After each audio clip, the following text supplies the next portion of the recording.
Coming up on today's episode of Airborne Unlimited. XB1 reaches Mach 0.6 just 8 days after Flight 3. Chennault cancels 2025 Airshow. General aviation landing fees on the rise.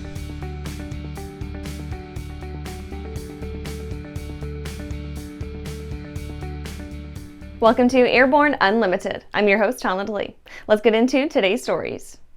XB1 reaches Mach 0.6 just 8 days after Flight 3. The boom XB1 successfully completed its fourth flight on September 21st at the Mojave Air and Spaceport in California. It lasted 48 minutes and reached a top speed of Mach 0.617, along with a max altitude of 16,150 feet. This achievement came just 8 days after the aircraft's third flight. The XB1 was designed as a 1/3 scale demonstrator for Boom Technologies' anticipated supersonic airliner, the Overture. It incorporates digitally optimized aerodynamics and carbon fiber composites, plus a supersonic engine intake system and an augmented reality vision system to enhance visibility during takeoff and landing. Boom stated, quote, "The XB1 program provides the foundation for the design and development of Overture, Boom's supersonic airliner, while establishing a safety-first culture," end quote. The XB1 made its inaugural flight in March 2024, marking a significant advancement for supersonic civil aviation. Chief Test Pilot Bill "Doc" Shoemaker navigated the aircraft to an altitude of 7,120 feet and speeds up to 238 knots.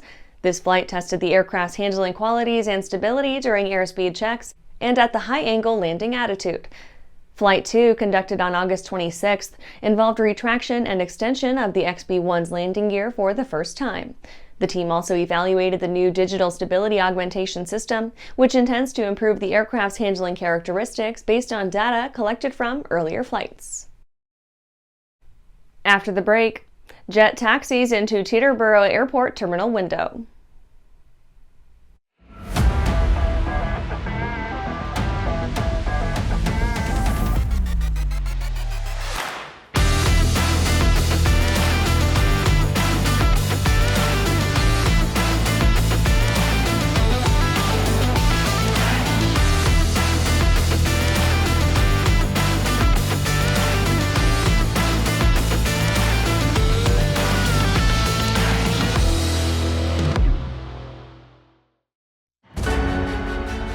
For over 30 years, the massive Sport Plane Resource Guide has provided expert, credible information, evaluations, and critical analysis of all that the sport aviation world has to offer. The all-new digital Sport Plane Resource Guide is coming with extensive multimedia features that are constantly updated, and even more comprehensive online guide to all things sport aviation. Available soon. www.sportplane.com. Backcountry flying to us is our playground. For us, it's how we access the things we like to do. It's just our lifestyle. We exclusively use the Hartzell Voyager prop, and it's proved to be just a great combination for what we do. What it's doing, it's helping us all have better performing airplanes. Man, it feels a lot better clearing trees by 50 feet versus 20 feet. I don't ever see myself not flying. Welcome back. Now let's take a trip around the patch for some shorter stories. Jet taxis into Teterboro Airport terminal window. A NetJet citation rolled into the window of a line service building at New Jersey's Teterboro Airport last Thursday. The incident occurred just after 2200 hours and was suspected to be caused by a brake failure. Photos showed the jet's nose breaking through and shattering a large window of the building. The citation is November 762 Quebec Sierra, a NetJet's own Cessna 560XL citation XLS. The flight EJA 672 took off from Miami Opa-locka Executive Airport around 7 p.m. Eastern and landed at Teterboro approximately 3 hours later. Biden's FCC calls Starlink a monopoly or not. FCC Commissioner Brendan Carr is raising eyebrows over what he sees as conflicting viewpoints from the agency regarding SpaceX's Starlink. FCC Chair Jessica Rosenworcel called out an alleged Starlink monopoly, noting the provider's impressive 7,000 satellite milestone. Rosenworcel recently expressed her concern about Starlink's dominance, stating that the company owns, quote, almost 2/3 of the satellites that are in space right now and has a very high portion of internet traffic, end quote. This argument directly contradicts the FCC's previous statement. Less than a year ago, the agency claimed that Starlink was not, quote, reasonably capable of providing high-speed internet, end quote. Wrongful death suit filed after teen's fatal crash. Parents of 18-year-old Connor Quisenberry, who was killed in a plane crash last year, have filed a wrongful death suit against Eagle Flight Academy and ATP Flight Academy. They allege that the flight school's negligence is to blame for the fatal accident. On September 27, 2023, Quisenberry and his 22-year-old CFI Timothy McKellar Jr. took off from their Owensboro, Kentucky flight school on a night cross-country to Bowling Green, Kentucky. At approximately 10:50 p.m., extreme weather conditions caused the aircraft to break apart and crash in Ohio County, scattering debris across the 20-acre field. NBAA joins fight to retain veteran flight training benefits. NBAA has joined a 12-group cohort working to fight for the preservation of veteran flight training benefits. The groups are targeting a new bill, House Resolution 7323, that would harm veterans searching for aviation careers. House Resolution 7323, also known as the Montgomery GI Bill Selected Reserves Tuition Fairness Act of 2024, would set a $115,749 lifetime cap on flight training benefits. This is an increase from the originally proposed $108,480 cap, but still generates a substantial limitation to veteran flight training funds. That's it for today's trip around the patch. Let's get back to the rest of the news. Chennault cancels 2025 Airshow. The Chennault International Airshow Board of Directors announced on September 18th that they have decided to cancel the next event, scheduled for October 24 through 26, 2025. They cited the cause as contract debates with the venue. They posted on social media, quote, "It comes with great regret that we announced the Chennault International Airshow scheduled for October 24 through 26, 2025 has been canceled." The proposed agreement led to increased costs and overly restrictive rules and regulations that differed greatly from those required of previous airshow operations.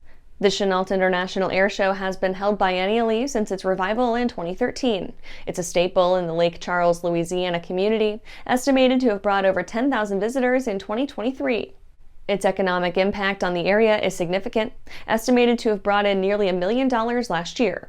Airshow Treasurer Larry Ruwerts commented, quote, "If you look at just in terms of hotels, we have information from the Visit Lake Charles Convention Tourist Bureau that in hotels alone there's an $814,000 economic impact for 2023 alone, and these people have to eat and they have to buy gas and some of them go shopping," end quote. With its Navy Blue Angels headline, the 2025 Chennault International Airshow would have been just as big or bigger. The Golden Knights were also expected to return. After these messages, general aviation landing fees on the rise. The legendary BD4C program is building an exciting future for those who want a rugged four-seat family flyer with a proven history. The SureWings program produces a complete kit and builder assist program that gives you everything you need to be flying a BD4CS in record time. For conventional kit builders, BD Aviation has parts, partial kits, and full kits for the 190-mile-per-hour BD4C that has logged thousands of hours. Visit SureWings.com and BDAviation.com for more details.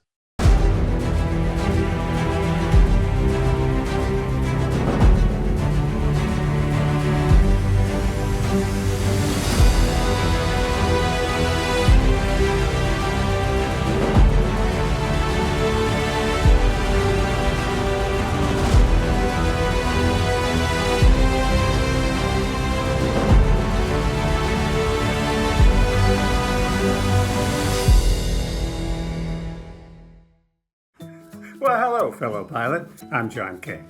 And I'm Martha King. You know, we've all had our flying lives disrupted lately. Well, King Schools is here to help you stay up to date with courses that you can access on your desktop, iPad, or iPhone. If you'd like a refresher or just want to expand your aviation horizons, we have a course for you. So head over to kingschools.com/Rusty today for details. Looking for a new generation of proven and efficient aviation power plants that boast modern engineering, electronic ignition, and both direct and gear drive systems? With 100 horsepower to 240 horsepower, the Skyline and Redline engines offer uncommon value in an overpriced industry. Whether you are looking for fixed wing or rotor, MW Fly Americas has been established to service the American market with dedication and expertise. MWFlyAmericas.com. Welcome back. General aviation landing fees on the rise. Following up on our recent report, the trend of private companies monitoring landings using open source data and optical capture seems to be on an uncontrolled rise. Scheduled flights? Check. Impromptu hops? Check. No transponder? No problem. They're poised to track your every move, because who wouldn't want to pay an extra fee just to stop flying? Landing fees aren't a new feature at major commercial airports, but the same story doesn't apply to GA fields. Many GA airports have relied on fuel flowage, tie-down, and ramp fees as their primary means of generating income. This was largely due to the perception that landing fees would deter pilots from using smaller airports. However, an alarming amount of GA fields have started implementing landing fees recently.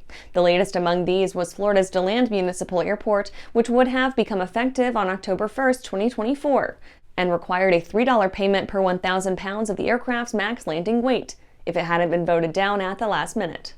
The implication of landing fees sets a disturbing precedent that penalizes the very act of flying, especially for new pilots. Being able to land at airports other than home base is an essential part of skill mastery. There's also the fact that setting automatic landing fees is an unnecessary invasion of privacy and a safety hazard for GA pilots. And that's our show for today. You can catch episodes of Airborne on YouTube, Roku, or Fire TV. Just search for Aero-News or Airborne, and don't forget to follow us on social media. Thanks for watching.